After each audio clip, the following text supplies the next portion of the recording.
제1부. 궁녀는 누구였으며 어떻게 궁궐에 들어왔을까? 조선의 궁궐을 떠올리면 가장 먼저 왕과 왕비가 생각납니다. 조금 더 관심 있는 사람이라면 후궁도 떠올릴 것입니다. 하지만 거대한 궁궐이 하루도 멈추지 않고 운영될 수 있었던 진짜 이유는 따로 있었습니다. 바로 궁녀들이었습니다. 왕이 아침 수라를 받는 순간에도, 왕비가 제사를 준비하는 순간에도, 궁궐의 등불이 꺼지는 밤에도 언제나 그 자리에는 궁녀들이 있었습니다. 이름은 역사에 거의 남지 않았지만 조선 왕실을 가장 가까이에서 지탱했던 사람들이었습니다. 오늘은 조선 궁궐의 숨은 주인공, 궁녀들의 삶을 함께 살펴보겠습니다. 궁녀는 누구였을까? 궁녀는 궁궐에서 일하는 모든 여성을 뜻하는 말처럼 사용되지만 엄밀하게는 왕실에 소속되어 일정한 직무를 수행하던 여성 관리였습니다. 궁녀는 단순한 하녀가 아니었습니다. 궁중 예법을 배우고 왕실의 규율을 익히며 평생 왕실을 위해 봉사하는 전문 직업인이었습니다. 조선 왕실은 수백 명에서 많게는 1000명이 넘는 궁녀들에 의해 운영되었습니다. 왕과 왕비, 후궁들이 생활할 수 있었던 것도 모두 이들의 헌신 덕분이었습니다. 몇 살에 입궁했을까? 궁녀는 대개 4세에서 10세 사이의 어린 나이에 궁궐로 들어왔습니다.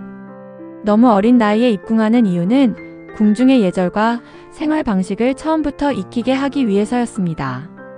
입궁한 아이들은 가족과 떨어져 궁궐에서 성장했습니다.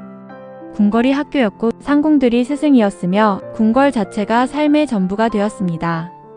어린 나이에 부모와 헤어진다는 것은 지금으로서는 상상하기 어려운 일이었지만 조선시대에는 궁녀 제도의 일부였습니다. 왜 평생 궁궐을 떠나지 못했을까? 궁녀는 원칙적으로 평생 궁궐을 떠날 수 없었습니다. 왕실의 비밀을 가장 많이 알고 있었기 때문입니다. 왕의 생활, 왕비의 일상, 국가의 중요한 행사와 의례까지 모두 가까이에서 보았습니다. 만약 자유롭게 궁궐을 드나들 수 있다면 왕실의 정보가 밖으로 흘러나갈 위험이 있었습니다. 그래서 궁녀는 평생 독신으로 살아가는 경우가 대부분이었습니다. 특별한 은퇴나 하사, 혹은 매우 예외적인 경우를 제외하면 궁궐이 곧 삶의 마지막 터전이었습니다. 궁녀도 계급이 있었다. 궁녀라고 해서 모두 같은 지위는 아니었습니다. 가장 아래에는 어린 생각시가 있었고 성장하면 나인이 됩니다. 오랜 경험과 능력을 인정받으면 상궁으로 승진했습니다. 상궁은 궁녀 조직을 이끄는 책임자였습니다. 드라마에서 자주 등장하는 제조상궁이나 최고상궁도 모두 이러한 체계 안에 있었습니다. 엄격한 서열은 왕실 조직이 질서 있게 운영되도록 하는 중요한 장치였습니다. 궁녀는 무엇을 배웠을까? 입궁한 어린 궁녀들은 단순히 일을 배우는 것이 아니었습니다. 궁중 예절, 말투, 걸음걸이, 의복을 다루는 법, 음식을 올리는 법, 왕실 의례의 절차까지 체계적으로 교육받았습니다. 글을 읽고 쓰는 능력을 갖춘 궁녀도 적지 않았으며 의례와 기록 업무를 담당하는 경우도 있었습니다. 궁녀는 전문성과 품위를 함께 갖추어야 하는 왕실의 실무자였습니다. 궁궐은 거대한 조직이었다.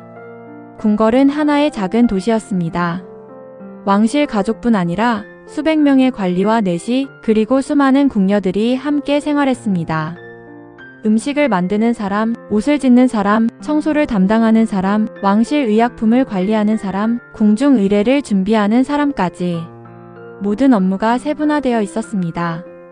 궁녀들은 각자의 자리에서 맡은 일을 수행하며 궁궐이라는 거대한 조직을 움직였습니다. 화려함보다 규율이 먼저였다. 궁녀의 삶은 겉으로 보기에는 궁궐 안에서 이루어졌지만 실제로는 매우 엄격한 규율 속에 있었습니다. 정해진 시간에 일어나고 정해진 복장을 갖추며 상궁의 지시를 따라 움직여야 했습니다. 작은 실수 하나도 왕실의 체면과 연결될 수 있었기에 궁녀들은 늘 긴장 속에서 하루를 보냈습니다. 화려한 궁궐은 수많은 궁녀들의 철저한 책임감 위에서 유지되고 있었던 것입니다. 다음 이야기. 궁녀들은 하루를 어떻게 보냈을까요? 수라관과 침전, 세답방과 침방에서는 어떤 일들이 이루어졌을까요?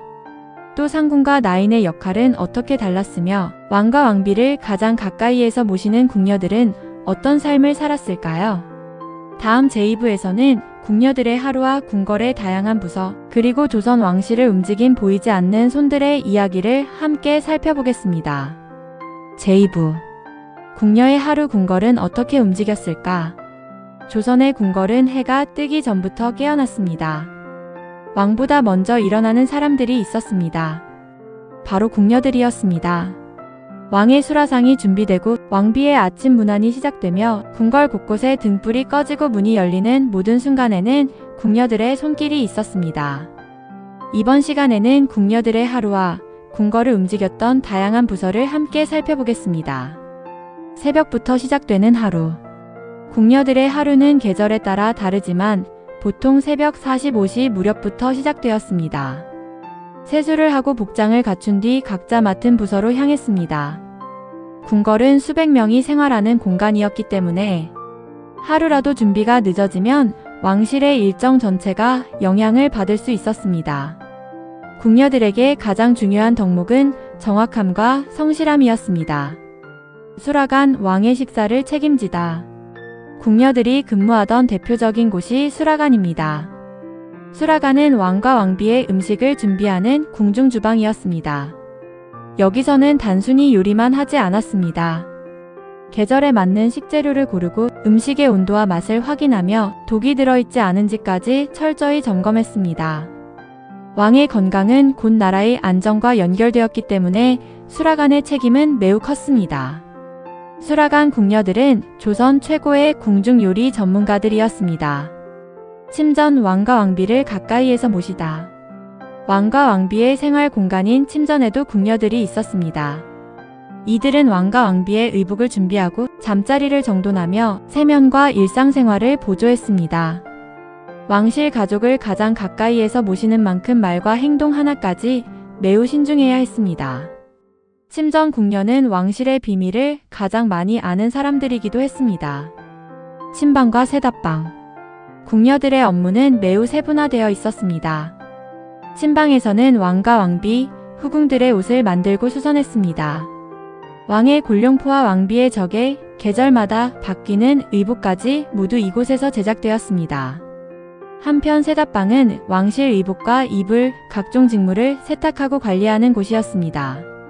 비단은 일반 옷감보다 훨씬 관리가 까다로웠기 때문에 높은 기술과 경험이 필요했습니다. 왕실 행사를 준비하는 사람들. 궁녀들은 국가 행사가 있을 때도 매우 바빴습니다. 왕실 혼례, 세자 책봉, 제사, 외국 사신 접견, 명절 행사까지. 행사에 사용되는 의복과 장식품, 음식, 자리 배치 등을 하나하나 준비했습니다. 조선 왕조의계를 보면 이런 국가 행사의 준비 과정이 매우 자세하게 기록되어 있는데 그 기록 속에는 수많은 궁녀들의 노력이 숨어 있습니다. 나인과 상궁의 차이.